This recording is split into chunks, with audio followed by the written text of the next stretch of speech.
তুমি প্রেমিকার পিছনে ঘোরো, 15 বছর বয়স তোমার, 20 বছর 22 বছরে বাইক লাগবে তোমার। তোমার বাবা বিয়ে করা সত্ত্বেও সে তার যৌবন কাটাতে পারেনি তার বউয়ের সাথে, মানে তোমার মায়ের সাথে, তোমার জামা কাপড়ের ব্যবস্থার জন্য।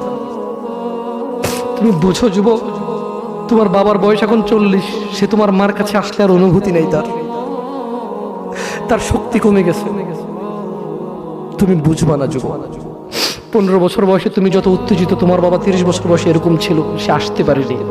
তুমি পড়বা বলে, তোমার স্কুলের ফি লাগবে বলে, that much he loves you. তোমার বাবা তোমাকে এত ভালোবাসে। জি, তোমার এই খারাপ বাবাটা যে তোমাকে বাইক নিয়ে দেয়নি, তুমি নষ্টামি করো, মেয়েদের পিছনে করো, মোবাইল রিচার্জ করে দাও মেয়েদের, তোমাকে যে ডেলি 500 টাকা করে দিতে পারে না। এই লোকটা যদি 60 বছর বয়স পায়, তার জীবনের 20টা বছর সে এমন 20টা বছর, যে 20টা বছরে সে হাড় ভাঙা পরিশ্রম করতে পারত, করছে, তোমার মায়ের দেখা সে পায়।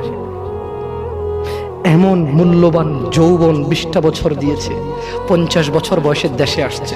তুমি বিয়ে করে বউ নিয়ে আলাদা থাকো, তুমি বিয়ে করে শ্বশুর বাড়িতে যাও, তোমার বাবা দেশে তো আসছে, তার যৌবন আর নেই, তার ওই সুখ স্বাচ্ছন্দ্য আর নেই।